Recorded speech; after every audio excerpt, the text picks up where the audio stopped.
Yo, this your boy EC22 of the FairWeather Fan channel. We are in for another live podcast, and I got my boy D-Way in the house. What's going on, D-Way? D-Way, how you feeling, brother? Like we got some technical difficulties on D-Way's side, but we're gonna see if he can get that squared away real quick. Like we lost. Can you hear me, D-Way?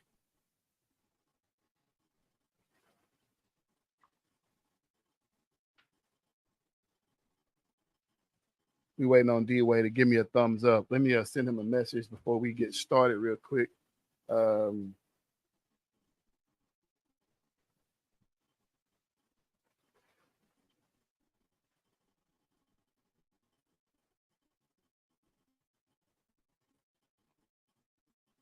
right, so we're gonna go ahead and get started real quick, y'all. Let me check on D-Way real quick.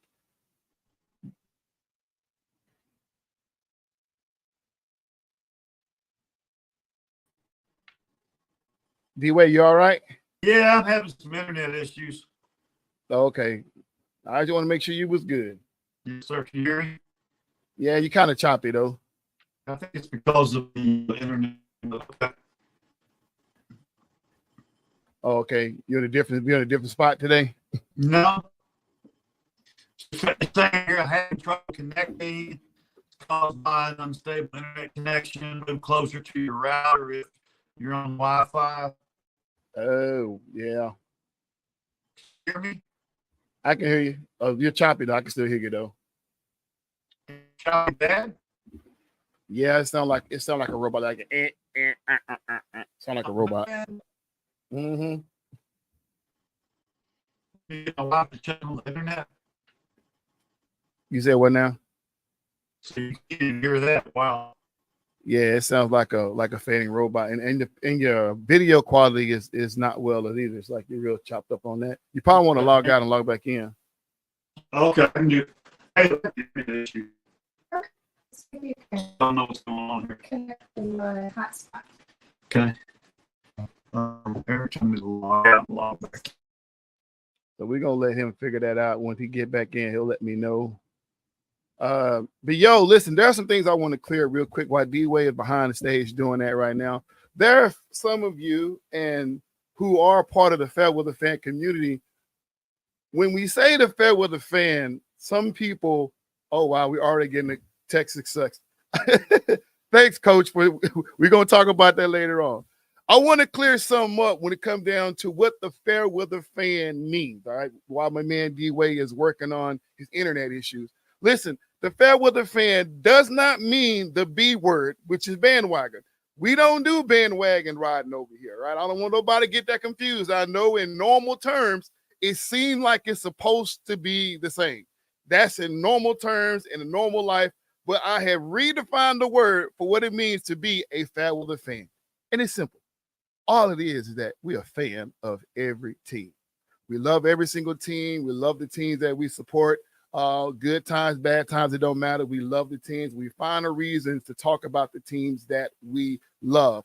Your team is my team. I have some good stuff to say and I have the bad stuff to say. But at the end of the day, we love all teams. Let's check on D-Way and see like he's got some clear reception right now. There you go, Justin. Yeah, hook him. Where is it? Hook him. Oh, snap, Coach and Justin on here. Hey. What's happening, D-Way? Man, welcome to the world of technology. How's everybody doing this evening, though? I'm happy to be here. All right. Yeah, you look a little clearer now. Right now, we got in the feed. We got Coach Martez. We got Justin Hampton. One's an OU fan, one's a Texas fan. So they are already talking trash to each other. So should be fun. Yeah, it's gonna be fun. But anyway, Dave, man, now that we got you, you look a whole lot better. Because a while ago, you looked ugly. You was all watery looking. Yes, sir. That's me. That's me, man. Excited to be on the show. Got a lot of people listening in and following, which is cool. And got a lot of shout outs that we'll get to, hopefully. So, I appreciate that, man. Let's go ahead and jump off. What you got for me today, D-Way?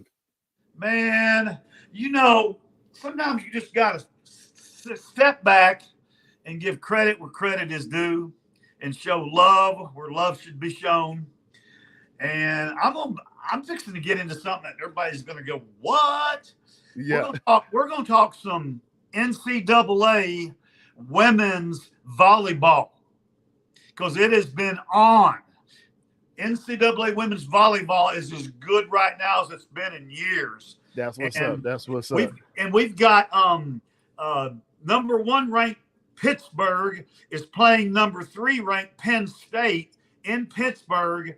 It's either tonight or tomorrow night, and they're expecting almost 10,000 people at this game, which is super exciting. It's going to be a sellout, standing room only, because the number 1 ranked, number 3 ranked teams are playing. Also, tomorrow night, out on the West Coast, you got Texas, who's ranked number 7 or 8, playing at Stanford, that's ranked number 2. So we've got 2 big matchups in women's volleyball. I got to watch University of Texas on television, University of Texas and University of Houston a couple days ago, and I got to watch the Nittany Lion girls from women from Penn State take on Duke. I'm telling you what, these women got it going on, man. I mean, shout out to the NCAA women's volleyball. We've got Pittsburgh ranked number 1, Stanford 2, Penn State 3, Louisville 4, Nebraska 5, Purdue 6. Yeah. Wisconsin 7, Texas 8, Creighton 9, and Kansas 10. And we've got Baylor, SMU, and TCU. You guys that are here from the South are all in the top 25. So it's women's volleyball is really going gangbusters right now. So look like Big 12 is doing that thing in volleyball, with the exception of Texas, formerly of the Big 12. But yeah. Okay, I like it. I like it a lot. You know, I was looking at the reviews of that. I was looking at the reviews or the previews of the Texas and Stanford game, and that one was supposed to be another hot one as well. So, and for those of you who do not know, on this show, I always say my motto is this: if you have not or do not like a sport, you have forfeited your right to have an opinion. And out of all the sports that I do not like, is one of them is called men's volleyball. I do not like men's volleyball, but the women's, I love it. So we can talk about women's volleyball here on the FairWeather Fan. And we're well within our rights. And then EC Eagle Bruce up in Philadelphia, the city of brotherly love, who's a Penn State alumni, just sent me a text and said that he went to see the women play here not too long ago, and he said if you haven't been to a Division I women's volleyball game, we need to get there. So I'm going to try to catch the game. So. Hey, look, I've caught a couple of them scrolling on ESPN where there's nothing else to watch, and if you mess around and keep that your TV on that channel, you locked in. The energy is crazy. I watched a couple of them in the Olympics and stuff like that, and the energy is crazy. I used to be a real avid watcher. Probably about 5 years ago, I kind of fell back off of that, because the other sports had my attention more. But yes, women volleyball is off the chain. If you guys don't know, man, let's get into some college football real quick. So here's this question: Texas is currently at number 1. So the question is, do they have number 1 because Georgia plays so bad, or are they a true number 1 team in the NCAA? So you're going to get a lot of people that are going to argue against Texas being ranked number 1 because you've got Ohio State, who's 2-0, and as I told you guys a couple weeks ago, my inside people, my Columbus, Ohio peeps that are in the know on that Ohio State thing, are saying that this is the best Ohio State Buckeye team that they've ever put on the field. And that's crazy. I can't even imagine that. And then you've got Alabama ranked number 4. They're 3-0. Tennessee is 3-0. Tennessee's 3-0. So we're going to give some love to our viewers and listeners that are Tennessee people. And we're fixing to find out what Tennessee's all about, because they're going to be in Norman, Oklahoma this Saturday evening, playing OU. So if they go in there and they handle the Sooners, then. But hey, guys, Georgia just that was probably the worst Georgia football Bulldog performance I've ever seen. Yeah, and, yeah. You know, in 30 years of watching them. So, but no. Yeah, I'm with you on that. Georgia played bad. They played bad. They struggled against Kentucky, and I definitely overreaction Tuesday. As you see, Coach on there, he's at the top of the hour, 7:00 on Face Talk Sports Radio. You got Coach Mortez Turner and the Professor Lewis Medford, along with myself, EC22, the FairWeather Fan. But Coach is a diehard, as you can see, Boomer Sooner fan, and I had my man Justin that was on here earlier, who's a diehard Texas fan. You see, he's already clapping at Coach. Who's Temple? Who's Houston? Who's Tulane? Talking about the teams that OU have beat already, and might add you, they struggled with Houston and a little bit with Tulane. What's going on? What's up, Charles Baker? They keep giving a shout out to Dave on the. What's up, Chip? What's up, Chip? Man, Chip's down. Speaking of UT and the Longhorns, Chip's down in Austin. That's where he's hanging, and so appreciate you listening in. J Dub's in the house from beautiful Great Falls, Montana. So that's exciting. But I'd like to hear, or at least have him type in, J Dub, because I know you're a Longhorn guy too.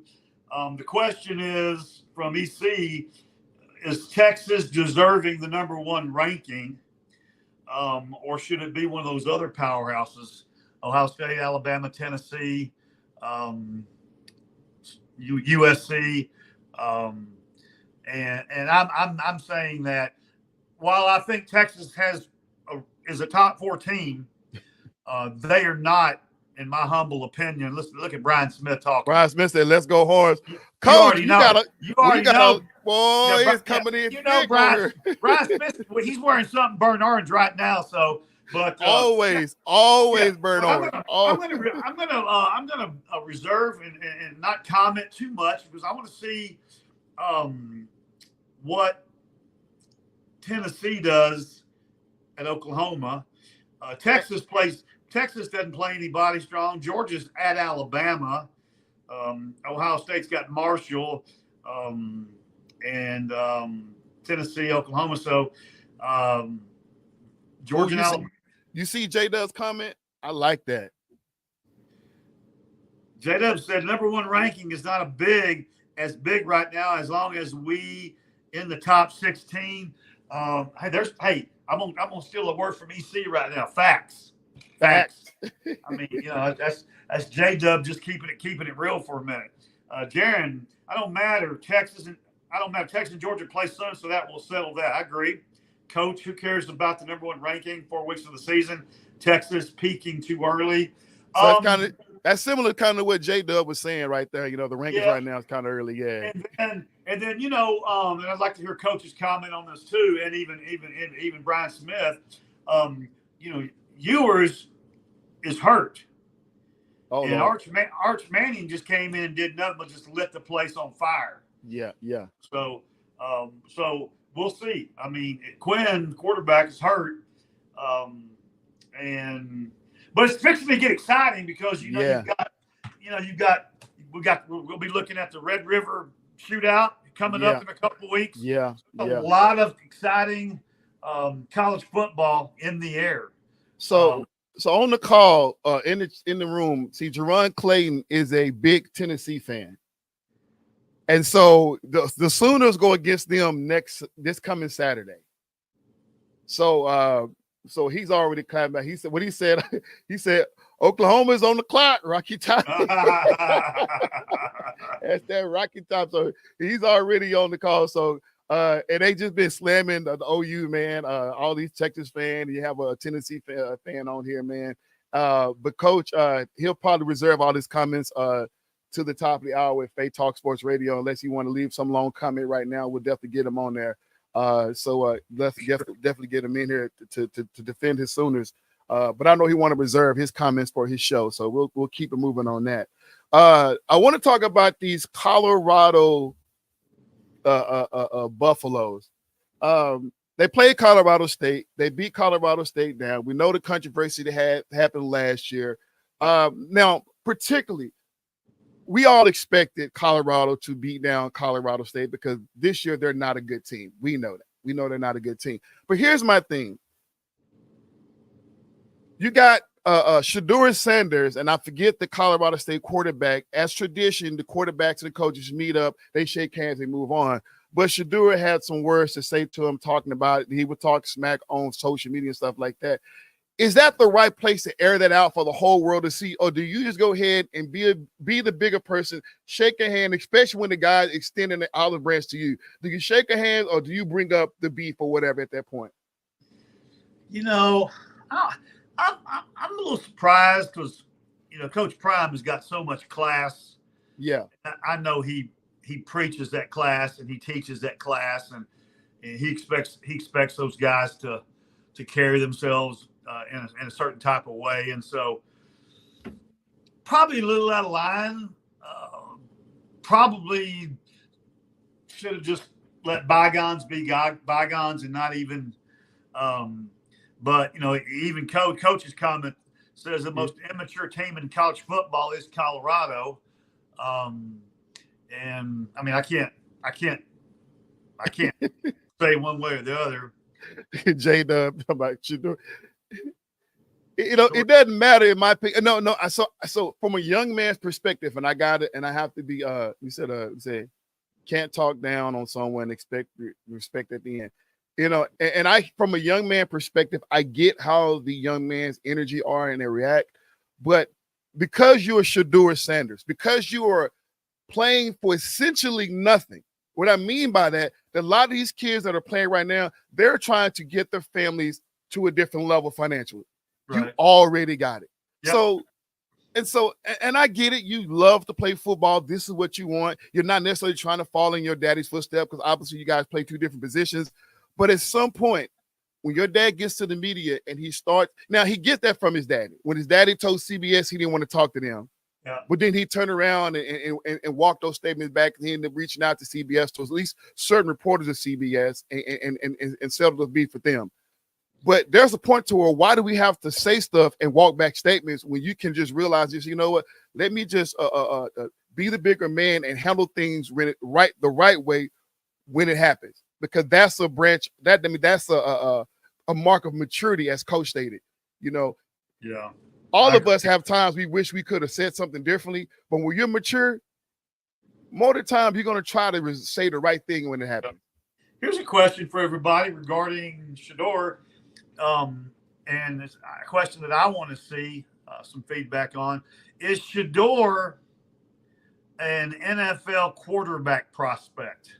Woo! Everybody on this show and on, they know what I feel about that. So I'm gonna lead this off, and y'all can jump in behind me.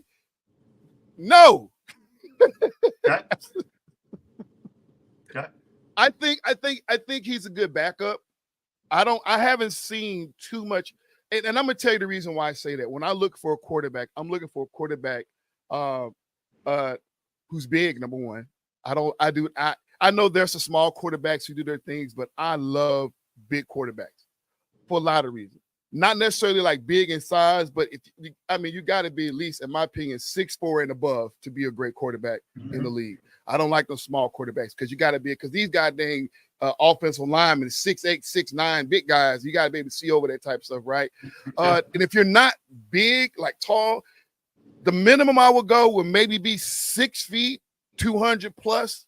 I know that's kind of too big for the quarterback, but at the end of the day, man, and then the IQ.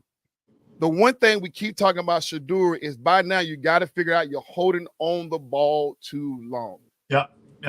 And it's now, I know his offensive line may not be that great, and I know that's what some people are going to say, and he's out there trying to be a playmaker. I get all this stuff like that, but game management, situational management, you know.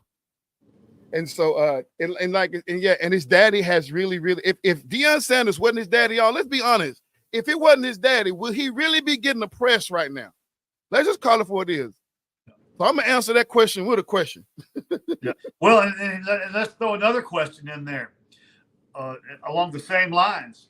If Deion Sanders wasn't his dad, would he even be a starting Division I quarterback? Hello? Did I just say that out loud and ask? I think he would be a starting D1 quarterback, but not in the Power 5 conference. Okay. I don't think, because I think, and maybe if he was in Power 5 conference, he's gonna be at some of those smaller schools. You know what I'm saying? Like Colorado. Yeah. You know what I'm saying? Yeah, So, good point. you know, but nobody is looking at those type of teams to say they're going to be number one. And Deion wants. Here come Coach. Let me see what he got to say.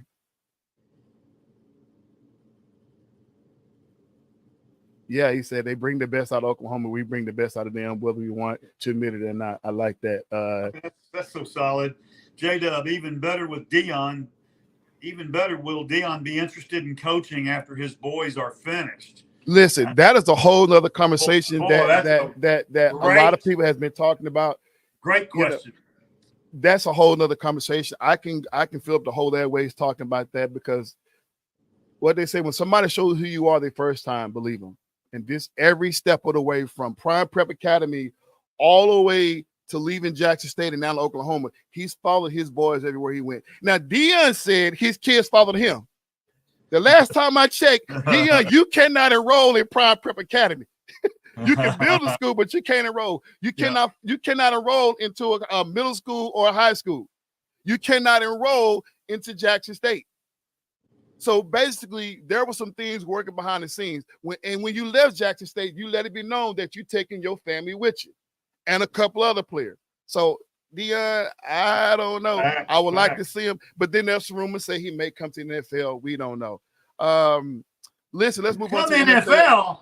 Yeah, that was and do what? I don't know. Some say the man rumors been talking about the Cowboys. They talked about on ESPN. I know. Yeah, it's been out there. So NFL, real quick. There's been a lot of this. First of all, let me just say it this way. This week of NFL football has been very interesting. It's been oddly nerve-wracking, oddly upset, boring, and entertaining at the same time. Week 2 has been. So yep. Oh man, where do we even start on this? He could be a top QB at any university in the country when you stop on that young man and play. All right, Coach. Coach knows I drill on what's name. I can't get to every game, but here's I want to talk about a few games real quick before we move on to something else. The Bills and the Dolphins. The Dolphins, for whatever reason, just cannot seem to beat the Bills. I don't know what's going on. Is Josh Allen is that kryptonite for the Dolphins? I don't know. What do you think? Well, I mean, you already know I'm a big Josh Allen guy, big Buffalo Bills fan, and I, like so many of my friends that I talk to, we all fully expected for Miami to win that game of the night. I did too. And I think most of the country fully expected for Miami, because they've made some moves. They've got some great players. They've got a really good quarterback. But how good is he? You know, that's a topic that J-Dub and I have kind of agreed to disagree on. You know, I'm not as big a fan of Tua's as some other people are. But yeah, I didn't get that. I didn't get. But that's why. But we can make that same. I can make that same comment about a lot of the games this weekend. Yeah, it was a lot. So, the Bengals and the Chiefs. Oh man, I want to talk about. I mean, you got when you play. We got Jason Dixon. Say Jason Dixon. This is okay. He's reaching out to somebody who's on. This is okay. Thanks for the love, Lewis Medford. I appreciate it. absolutely. He's sending us some props. So Jamar Chase gets unhinged. He comes completely unhinged when it comes down to his non-call. Yep. So here's my take on that. So Joe Burrow was freaking out, trying to get Jamar Chase to calm the heck down. Mm-hmm. And he's a leader of the team, and he couldn't do so. The coach is ripping him up. Everybody's coming at Jamar Chase, and then everybody like, oh, this is unlike his character. I'm conflicted. Number one, if he gets that call, it's a 15-yard added to the end of the run, would have put them at the first down at the 15-yard line, which gives them a better chance. If he doesn't act a fool, they're at 3rd and 7 from the 30-yard line. Mm-hmm. But with the penalty, it put them at a 30-22 at the 45-yard line. So it's like they still kicked the field goal. They still had another possession after that. They didn't make right that possession, which gave what you don't do. For those out there, if you're a professional sports person in the NFL, for all the coaches, for all 31 teams other than the Kansas City Chiefs, you do not, under no circumstances, give Patrick Mahomes the ball last. I don't care how bad he's been playing all game long. You do not, under no circumstances, give him the ball last. You don't believe it? Ask the Buffalo Bills. Ask every team in the NFL that's been put in that situation. You don't give him the ball last. But that's what the Bengals did. They had a chance after the whole debacle to get on the field. They went three and out, and then they gave the ball back to Patrick Mahomes, and then Patrick does what Patrick does. He gets in the end zone, and that has you rolling. I love it from Jamar Chase, a guy who typically don't say a whole lot, for him to spew that amount of energy on the field. Because here's the thing, D-Way. Yeah. You got to protect star players. If you don't look at any other players when you're looking at the Bengals offense, you're watching Burrow and Chase to make sure nothing happen. Because in a similar fashion, the Chiefs gets bailed out with the PI, which gave them a chance to get in field goal range. Yeah. Well, so that's And having said all of that,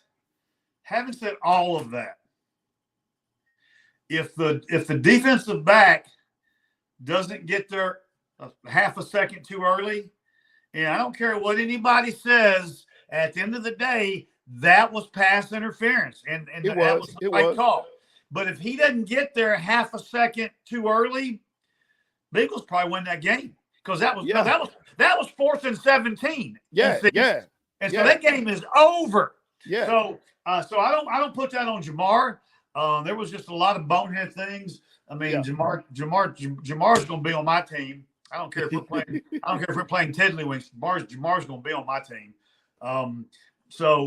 But here again, it's like J-Dub said. Until somebody shows us different, the Kansas City Chiefs are still the greatest team in the NFL. So. The greatest team in the NFL, and there's nothing for the Bengals to hold their head down about. They're going to be all right in that division. Yes. The Raiders and the Ravens. Hey, D-Way, here's a fun fact. Have you heard of Survivor, ESPN or like ESPN Eliminator? And then what Survivor is that you every week you pick a team, pick a game. My wife loves that show. Yeah. So not the Survivor like the reality show, but it's like it's a fantasy thing, right? So once a week you start the season off, and out of all the games that are playing, you have one game to pick. And you pick the winner out of that one game. And if your team win that game, you move on to next week. And so this week I was in a version of it on ESPN called Eliminator, and 93% of the people that participated in the Eliminator said Raiders had 27 rushing yards total, and they won. That's nuts. Against, I don't. And speaking of, you see, I didn't want to cut you off, but no, you good. The Ravens are coming to the Dallas-Fort Worth area next weekend with a 0-2 record, and I'm like, that ought to be interesting based on that shellacking that we watched. Yeah. Here in Arlington. It's going to be a must-win for both teams. I tell you right now. But add on to the 27 yards rushing by the Raiders, you're talking about 383 total yards for the Baltimore Ravens versus 260 total yards for the Raiders. So the Ravens pretty much led on every major stat category, but somehow, some way, they lost their game. What happened was the Raiders after the Ravens went up 23-13 with 12 minutes left in the fourth quarter. the Raiders scored on all 3 possessions after that, and Baltimore did not, which gave them a walk-off field goal for the Raiders. Yeah. But in the Survivor fantasy game and Eliminator, man, 93% of the people chose the Baltimore Ravens to win that game because it was an easy game. And so there are a lot of people usually, and what it is that whoever is the last man standing, you try to go further in the season. But over half of the people who participate in Survivor and Eliminator are already gone after week 2. Wow. Because the week 1, we had the Bengals losing to the Patriots. Yeah. So a lot of people lost on that, but then we turn around this game. A lot of people picked the Baltimore Ravens over the Raiders, and we lost. So half the people that across the nation, half the people that participated in Eliminator or Survivor are already kicked out. It's just week 2. Baltimore, you let us down. Shame on you. Hey, 2 other teams, not games, but teams that I want to kind of talk about, and anyone who wants to chime in, I'd love to hear them. I'm going to tell you 2 teams that look pretty good this weekend. One was the New Orleans Saints. So shout out to J-Dub for bringing up Derek Carr last week. And let me tell you somebody else that looked good last night. Atlanta looked good last night. Okay. They look good. Let's talk about these Cowboys. What you got? Oh my gosh! We got Cowboy. We got these Cowboy hats. I could not let us go without talking about these Cowboys real quick. So what have you been hearing surrounding the Cowboys' loss? Let's talk about it. I got some. Well, it's funny because all of us down this who dat? All of us down this part of the world rag on how obnoxious and how bad the Philadelphia Eagle fans are. Okay. Yeah. But Dallas Cowboy fans, we're just as bad when our team is being embarrassing and playing like what have I said the last 2 weeks?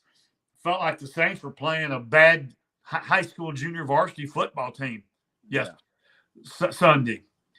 And all the Saints did for 4 quarters was run downhill and play smash mouth football. And I got some bad news for you viewers out there that are Cowboy fans. Woo! Dallas cannot play smash mouth football. They don't have it in them. They do not have it in them to do that. And they haven't since the Jimmy Johnson days. Woo! Back. So if you come in with an attitude and an edge, and you come in and go, hey, I'm going to hit you right in the mouth every play, Dallas is going to do exactly. They're going to be a great magician and do a disappearing act. J-Dubs, the Cowboys had 1 sack, 1 quarterback hit, and with 2 TFL tackles. Who is to blame? Well, I'm telling you. Well, that's obvious, sir. So this is what I've been hearing. Dak shouldn't have got paid, obviously. That's the main thing everybody's been saying. And I'm sitting back once again. I'm like, okay, y'all, we got to stop it. We got to stop it with this Dak nonsense, blaming Dak for every time the Cowboys lose. We got to stop it. When they got blew out by the 49ers last year, everybody was talking about Dak is done. He should be cut. And I sat back and I watched the game over, highlights, everything, stats, team stats, individual stats. I'm like, it was the defense, just like it was a defense that cost them to lose the Arizona game in this type of fashion with James Conner ran down their throat last year. Same situation with Alvin Kamara getting 14 touchdowns. Yep. Dak is the Cowboys, not Dak. The Cowboys is only as good as their defense. Dak is a game manager. Dak don't want to have to go out there and throw for 400 yards and 5 touchdowns. If it happens within the flow of the game, he does that. But that's not the Cowboys' approach to the game from an offensive standpoint, right? They have a lot of library heavily on the defense. So what it seems to me, it comes down to coaching. Dak still had almost 300 passing yards, might I add. So he did his job. The interception came because when you get behind, you're trying to make magic happen. Yeah, you got to take chances. Yeah, sure. You got to take chances when you get behind. So that you can't put that on him. And I had a couple coaches tell me that just one team's better prepared than the other team. One team's just, one team's better prepared. And while we're on the subject, what's Kamara's first name? Alvin Kamara, guys, is the stud. And he has been for the last couple of years. He just didn't all of a sudden appear out of the air. He's been good for a couple of years. The Cowboys have zero running game, zero running attack. They cannot run the football because they don't have any running backs. Okay? And so it's going to be the Dak and CD show, and that's not going to be enough to get it done. And I'm going to stick to what I told everybody 2 weeks ago, made everybody mad. Dallas will be lucky to win 9 games, and they will not, with a capital N, make the playoffs. Okay, y'all hear that? Okay, Cowboys will not make the playoffs. Hey, so we got about 15 minutes left on the show. Let's end it with this real quick. It's called where is it? It's called Can It Stay the Same? So we're going by division. The Buffalo Bills are leading the AFC East. Can it stay the same? You got the Dolphins, the Patriots, and the Jets over in that division. Can it stay the same, Mr. D-Way? Buffalo, they're kind of in a do or die situation this year. I mean, if they don't do it this year, then I don't know how they're going to build it because Josh is not getting any younger. And I'm a Josh Allen guy, and I drink the Kool-Aid. So y'all can hate on me now if you want to, but I'm just telling you. But Buffalo, yes, Buffalo is going to continue to play well and do well, and J-Dub said something to me earlier this week that I never really thought about, and that is people don't realize how great a fan base and fans that the Bills have. The Bills have great fans. Yes. I mean, they go out there in 40 below weather and they don't care. They call the Bills Mafia. Yeah, the Bills Mafia. Yeah.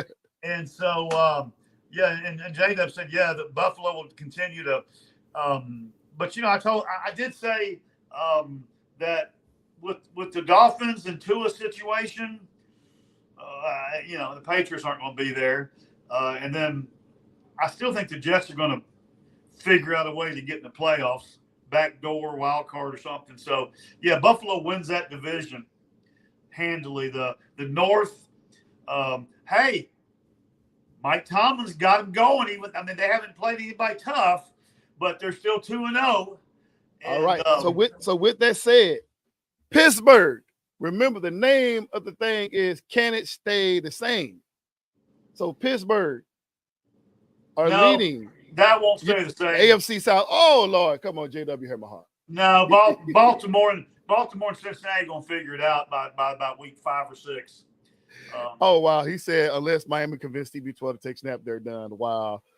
Tua needs to evaluate his life. Exactly. Full show. So you say the Pittsburgh can't stay the same. Well, yeah.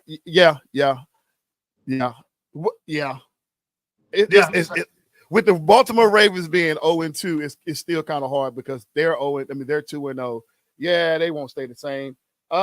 Let's check this out. The South got the Houston Texans. Houston Texans is the only team in AFC South that's got recorded a win. Yeah, everybody else is winless. But so, yeah, do you think they can stay the same? Yeah, the Texans are top tier team, and they're just going to get better every week. They're going to lose a game here and there. They all do. It's a long season. It's 17 weeks. But the Texans are going to win that division, so that will stay the same for sure. So now to look at the West, AFC West. Right now, the Chargers are on top by points and scores, but they got the same record as the Kansas City Chiefs. Both are 2-0. Will it stay the same, or can it stay the same? The Chargers in that division. Kansas City wins that division going away. Okay, going away. Then you get over to the NFC side of the fence. So can it stay the same? Seattle is leading the NFC West. Can it stay the same? Surprisingly, the Seahawks or winning that division. The Rams. Are you really asking me that question? Yeah. Especially since you're a big Rams, you're loving on the Rams. Hey, I already said the 49ers are going to win the Super Bowl this year. So no. And so let me say this. I have to walk back my statement. As Coach would say, we reserve the right to change our mind. I said that the Rams will win that division, and so I'm walking back my statements and saying no, they will not. The NFC East right now, currently the Commanders are leading that division. Can it stay the same? that division's such a joke. You know, I mean, I still think on paper Philadelphia is by far the best team in that division. Yeah. On paper, I'm saying on paper. And I don't know if I was shocked or just couldn't believe it that see Barkley drop that pass last night. We won't get it because I love him. He's a Penn State kid, and I think he's the missing piece for the Eagles to have a big year. Yeah. Eagles win that division going away. All right. Who you got, New Orleans or Tampa Bay over the NFC South? Yeah, that's a tough one. Baker, Mayfield, Derek Carr. You just said the Saints was a team that surprised you. Yeah, so I'm going to disagree with you on that, EC. I don't think it's a tough one. I think if the Saints continue to play defense and if they continue to run the football, they're going to be a tough out. Yeah. And so the Saints win that division. I don't think the Buccaneers. I mean Baker. I mean I kind of put him in the same category as Dak. You know they're not top 5, top 6 quarterbacks in the league. So, and then you go up to the North. The North, Minnesota is leading that division with Sam Darnold. What is going on, people out there? I want to hear J Dub's comment because he was talking. He was talking heavy noise, good stuff. He said, "Okay, had a juke of I had the juke of the week." He said, "Yes, sir." But here's this one. This was alarming. This is alarming right here. What he said. Where'd they go? Oh, right here, right? Yeah, okay. Baker may have the juke of a weekend. Oh, that's the one. That's what I was looking for. I thought, okay, my bad. Anyway, defense. That's what he's been saying. But who comes out of the division? I still like Detroit. Throwing out there. Do you take Detroit or do you roll with the Green Bay Packers? Because no one is picking Chicago. But I still think that's the toughest division in all of football right now. How long is Love supposed to be out for? I don't know. I think it's a month. I think I heard a month.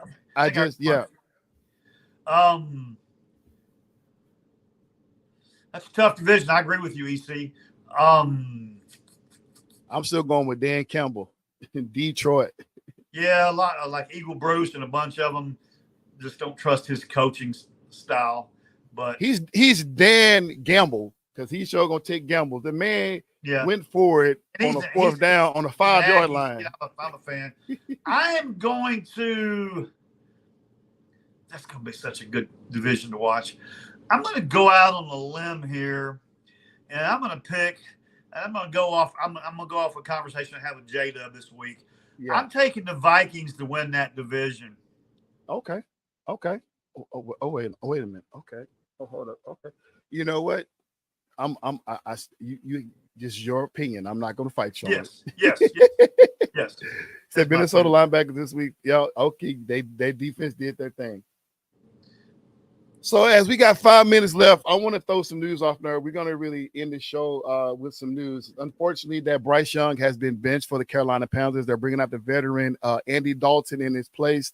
Before we move on to Andy Dalton, I want to say this about Derek Carr because I've always believed, hands down, that Derek Carr was the most underrated QB. I feel like he never had a good situation over in if the Raiders Nation's over there. I don't think they put a good job around him. The whole time that Gruden was there, he was always in contract situation, trade rumors. So that kills the quarterback confidence. And then the situation, the type of team he had last year with Kamara not being as healthy.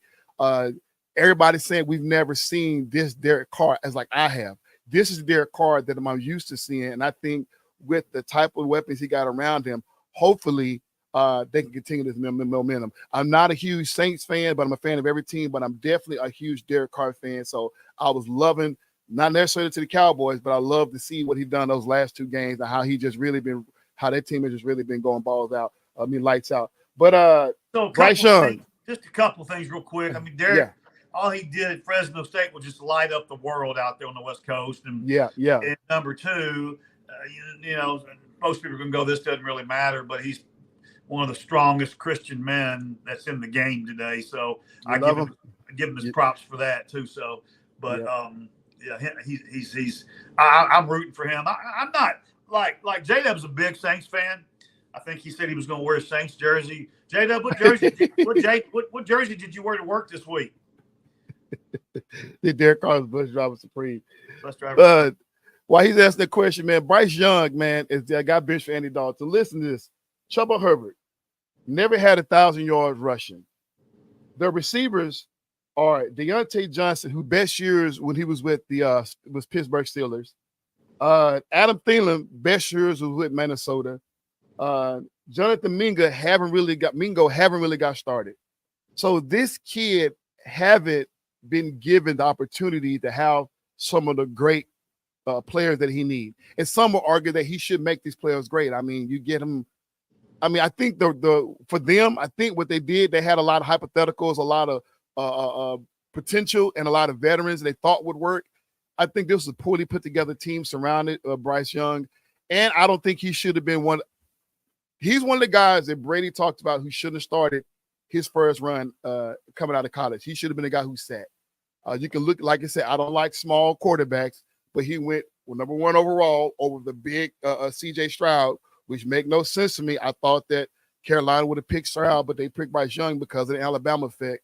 And I just felt like this kid has got a bad rap. Now, the best thing for him right now is that he sit right and learn from Andy Dalton. Well, that team don't win another game, sit and learn from the veteran Andy Dalton. You know, there's a lot of stories Andy Dalton can tell him, a lot of situational awareness Andy Dalton can tell them. And if he is not in his feelings and it doesn't kill his confidence, he can learn this week to learn a lot by sitting out.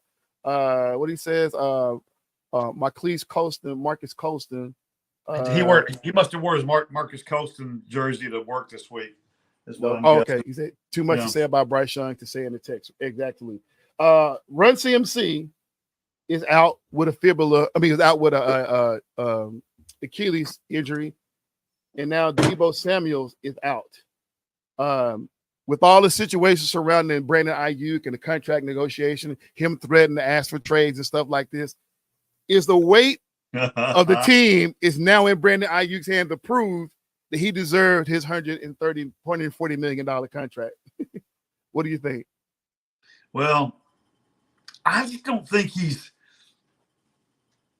got the numbers long-term wise to demand that type of money.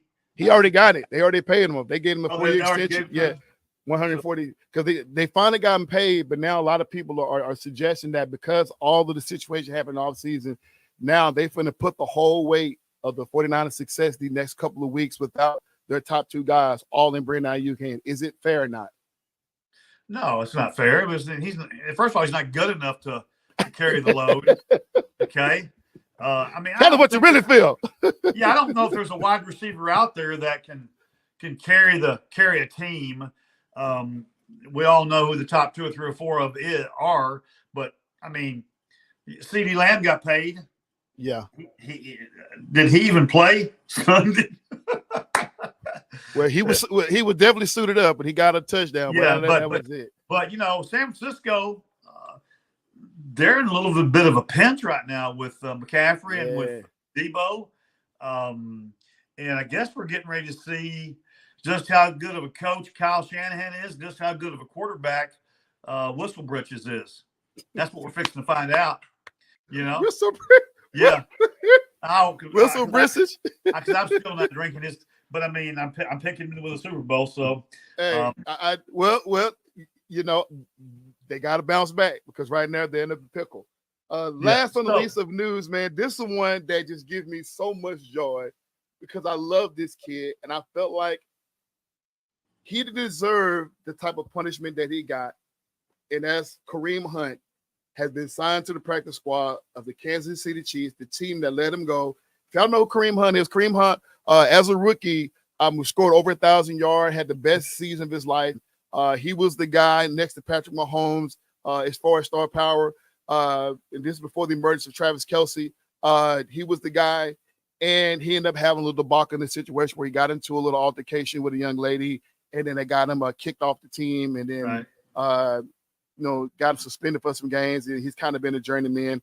I think he last played with the Cleveland Browns, I think some other teams, but now he's going back home to Kansas City. Mm-hmm. And the guy with Isaiah Pacheco going out, all you got to do now, Kareem Hunt, is show out on the practice squad. Yeah. Get on that team and come back home because with that offensive line, oh, look. Y'all thought Isaiah Pacheco was some Kansas City. Y'all forgot. Don't forget what Kareem Hunt done for you guys. Long before Isaiah Pacheco, there was a Kareem Hunt. Remember that. Yeah. And hoping the kid come back. What you got to say about Kareem Hunt coming back to the Kansas City Chiefs? That's a brilliant move. I mean, if he had a little issue there, and sure it's all been worked out, and J-Dub said I'm all in for Hunt, Kansas City. I mean, if Hunt can come in and do what if he's in shape, and can come in and do what he can do. Andy Reid's system is proven. If you come in and you work hard, you make plays, he's going to put you. Andy Reid's going to put you in a position to be successful if you come in and do your part. So, yeah, I'm excited about that. I'm excited about being a Chiefs guy. I'm really looking forward to seeing how Kareem responds, and because this is he's getting something that a lot of professional athletes don't get. And that's a second chance. Absolutely. So excited about that. The last comment or the last topic of the day, and I'm gonna let you end on this one, D-Way, is this one right here. Tua Tagovailoa, should he retire? Tua Tagovailoa suffered yet another a concussion on their loss to the Buffalo Bills, and it's been going back and forth whether or not he was going to get put on IR. They finally called it today. He's going to be put on IR. What's going on in Miami and why they're not protecting this kid's health? Well, I can't say. He got hurt because he made a bad decision. Yeah. Cameron Wagner saying yes. Shout out to Cameron Wagner up there in beautiful Stillwater, Oklahoma. Stillwater, what up, Cam? Yeah. And but and I talked to J-Dub about this week too. Tua, that was a terrible choice to slide like he slid. Hunt last name is the same as owner team. Yeah, the Hunt family. Yeah, I love it. You got to be smart. But let's answer your question. First of all, I don't know how bad it is. Only the doctors and all the medical specialists know how bad his health situation is. And so he'll get advised by the best of the people in the medical field, the doctors, and then they'll decide. How can I don't know. I can't say, yeah, he should retire. No, he should. But he'll get Tua is the current day Romo at a certain level. Other things are more important in this game. Hey, J-Dub, what y'all doing up there in Great Falls, Montana? Yeah, D-Way, I look at it like this. Obviously, it comes down to it's his decision along with his family, right? I said this last year after he got hit in one game and they brought him back out, and then he got pretty much laid out with the body spasms and all this stuff like that, and that caused the media storm last year, and it put him out for the rest of the season. And then he come back this year, and I said it. Unfortunately, I said it, and these are times I don't like to be right. But I said it. he will go out this year for concussion because that's just been the gosh. thing. And I mean, these things you don't hate to be right on, but it just is what it is with this guy. I think he's very, very fragile. And here's the thing about that. I'm sitting here saying, well, he made a bad decision. He went head first in there. But, hey, there's going to come another time in a big game, in a big situation, where he's going to have to lay it out there on the line. And so that's where your question comes in. I mean, is it worth taking that chance and that risk? Yeah. They're going to have to pretty much tell him to say, listen, if they bring him back for the rest of the season, you cannot under no circumstances run the ball. Which means in a situation where they have an RPO, they're going to have a quarterback on their roster that's going to step in the game. Much like how they all New Orleans Saints use Taysom Hill. They're going to have some type of contingency plan for that because you cannot.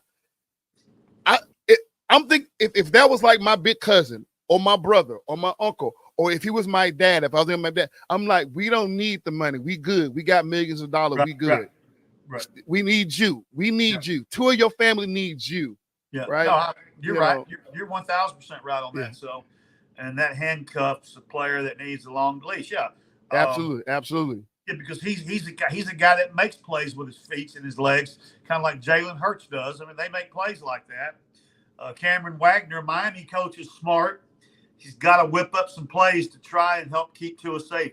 Man, that's a great point, Cameron. I appreciate you sharing that. Yeah, that's. My only pushback to Cameron is that Mike McDaniels. Why haven't you? Yeah. Why haven't you? Now I know you can't control now, and that's just a small pushback on Cameron because I do. Mike McDaniel is a coach to whip up some plays, but he gonna have to get a better control over Tua, because you can't once you throw a play in there, you don't know what their quarterback or those players gonna do. They can just tell you they're gonna do something different, but he's gonna have to get a control of Tua once he get back and say, listen, you cannot under no circumstances put yourself in that situation because the franchise is resting on it as well as your health. Because I believe he wants to play, they're going to let him play. You got all this situation coming out with him about Brian Flores messed up his confidence and stuff like that. And now we got all this stuff coming out. It's like Mike McDaniels gave you the confidence that you need, and that's the reason why you're the quarterback you are right now. Yeah. But there's a big but question on your health, and I just hope you get well soon. Don't rush back. Yeah, I don't care if the Buffalo Bills, if the Miami Dolphins don't win another game, your health and your life is more important than football right now. You got the money, bro. Yeah. Money. But that's all we have for the FairWeather Fan channel podcast right now.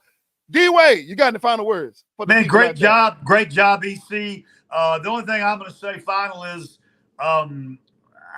there's a lot of great college and pro games coming up this coming week. Yeah. And so we should have a lot talk about. I want to invite everybody back next week, and I appreciate the comments, appreciate everybody sharing and their thoughts, and I appreciate you, EC. Great job tonight, and you guys keep doing what you're doing, man. So, hey, for those of you watching right now, man, please join us over on Faith Talk Sports Radio on Facebook. That's Faith Talk Sports Radio, or you can follow Louis Medford, Louis Medford, Medford, Louis Medford, or Faith Talk Sports Radio. You join us over there. I'll be linking it to the FairWeather Fan page on Facebook. We're going to go over there and talk sports over there. But man, once again, thanks for Coach Martez Turner of Faith Talk Sports Radio. Thanks for Louis Medford for Faith Talk Sports Radio for watching. Thanks for Justin Hampton, J-Dub. Who else has been on here watching? Charles Baker. Thank you for watching. Jerron Clayton, Brian Smith, along Cameron with Wagner. David Wagner. Cameron Wagner, yeah. Cameron Wagner. Thank you for Cameron Wagner and all of you guys who watched and left comments, man. We appreciate you, man. That helps the channel grow. That gets us part of the algorithm. And also, thank you, Louis Medford, for sharing the podcast with you guys. We're going to try to get on and do some specials with this podcast. We got something special in the works for you guys that we may be a part of a radio station here shortly. So, y'all just, man, keep watching, keep supporting, man. Like, subscribe, leave comments, join the conversation. This your boy EC22 of the FairWeather Fan channel, and we are out. Awesome job.